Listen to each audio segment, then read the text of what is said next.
Hey everybody, it's Jason Blaha here, and one of the topics that comes up a lot in training, and it depends on which school of thought you're coming from, is it better to have too many or too little exercises in your routine? Meaning, how much exercise variation should you realistically have? And obviously, you look at the bodybuilding world who don't study exercise science, they don't care about performance, and it's usually just genetics and drugs. They try to throw everything with the kitchen sink at a muscle. They go in usually the most extreme direction possible for exercise variation, yet many people have successfully done the same endeavor at the pro level while running minimalist programs, which kind of shows you that even though that's popular, it very clearly isn't the only way to win a Mr. Olympia, is it? Now, I don't come from the bodybuilding school of thought. I'm not interested in it, but just throwing that out there as the most extreme example, and people can see that there have been people on the other extreme who have been successful at it also. Now, the obvious answer is it's better to not have too much or too little, right? You want just the right amount. I mean, in a perfect world, you would always use the exact amount of whatever you need to ideally reach a goal. The problem is that with something like exercise variation, it can be difficult to determine that. Now, what I'm going to say here is that you need to look at the downsides to each one. Look at the downsides to each one. The biggest downside to too little exercise variation could be plateaus. It could be the development of some weak points, but you need to keep in mind there are people who have competed in strength sports at the world level who run very, very minimalist programs, who only do a handful of exercises, right? Olympic lifters and power lifters alike, particularly when you start looking at things like Bulgarian style training. Very, very few exercises, yet you see people who've gotten very, very insanely strong and very big doing that. And then you've also seen, for people chasing hypertrophy bodybuilders, you've gotten away with just a handful of exercises. It has been done.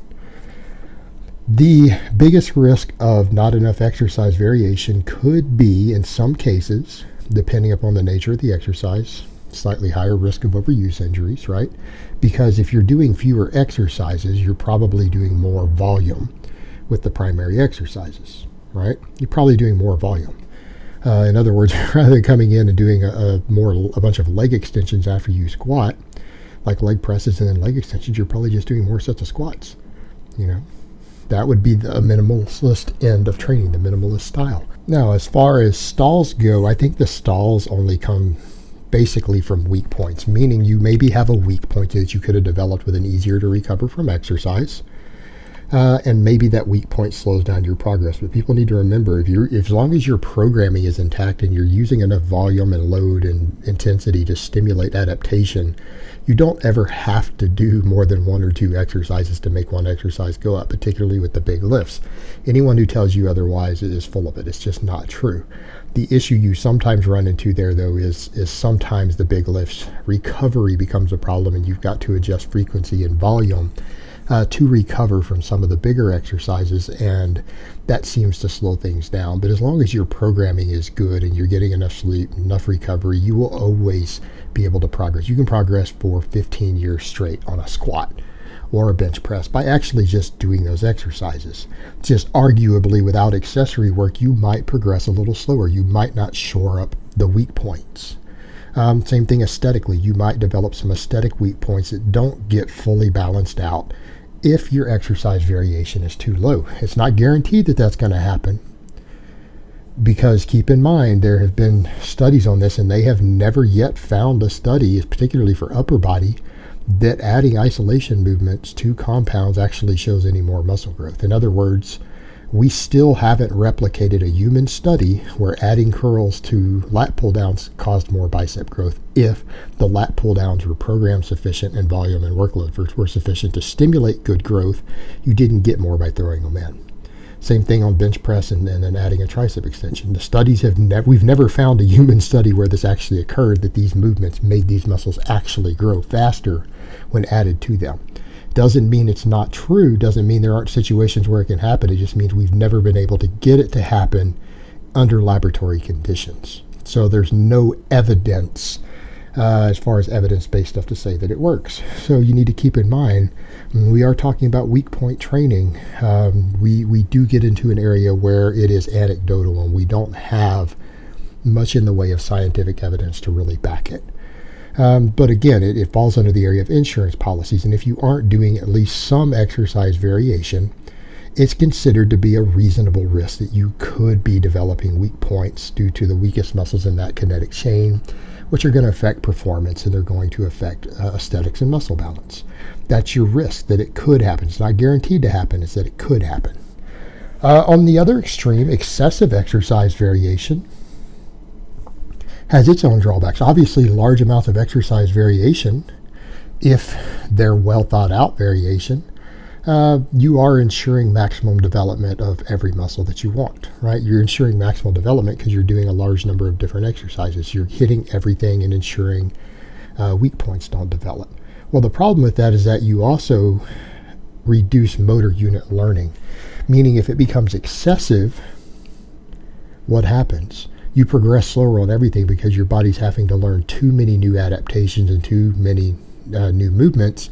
Therefore, you progress slower in general. When you progress slower in general, you gain less muscle mass and less strength because you've overworked your ability to adapt to it. The other big concern is that it takes time away from your most important exercises. In other words, unless you're willing to spend a lot more time in the gym and more recovery ability, your most important lifts that are contributing most to your results could get underworked. For example, if you're running a program that has you doing so much exercise variation that you only do 3 or 4 real sets of squats every week, you're going to find that your squat's going to increase slower. And if your squat increases slower as a primary exercise, you're probably going to gain less leg development. You're going to gain less leg strength, even though you're training it from a wide variety of angles. The inability to progress effectively on the major exercises will ensure that you grow slower. The other big concern with this is overuse injuries in the other way. When you're throwing a smaller number of exercises at your body, you probably are throwing fewer exercises in that cause damage and inflammation to connective tissue. As you start adding more and more exercises, if you don't know enough about biomechanics or your body's personal angles as far as certain things go, and you start getting inflamed tendons, inflamed connective tissue, it can become very, very difficult to determine which of these exercises is causing it.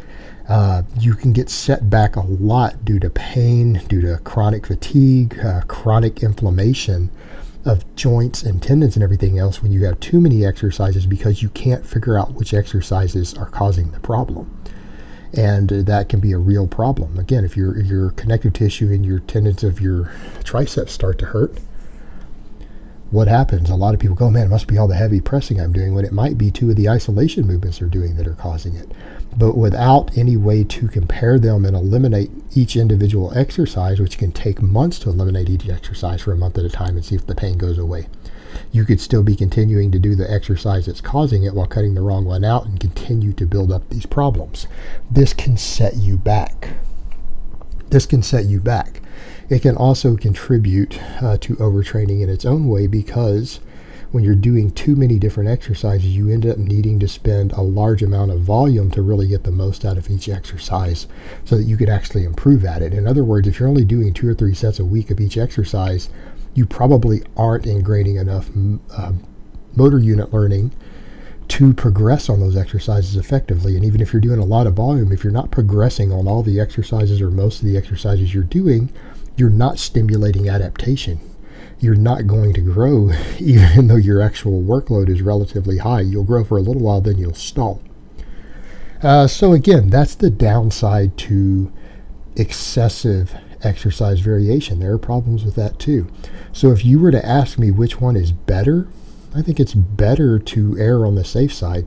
When in doubt, do fewer exercises.